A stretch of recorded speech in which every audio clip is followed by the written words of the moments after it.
পুর থেকে বড়লোক হবি, এত ভাব তোদের? বলে রাস্তার একপাশে দাঁড়িয়ে আছি। দেখলাম একটা বাস আসলে আমি সাথে সাথে দৌড়ে উঠে গেলাম।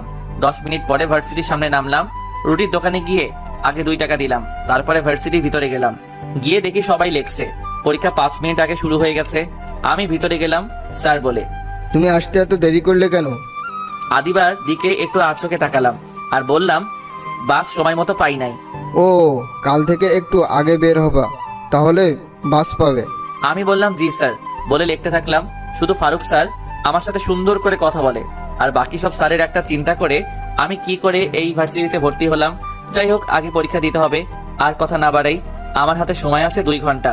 আমি প্রশ্নটা দেখলাম সবগুলো কমন। আমি লিখতে থাকলাম।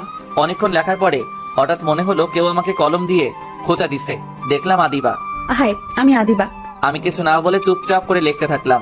আবারও খোঁচা দিলে কলম নিয়ে বললাম,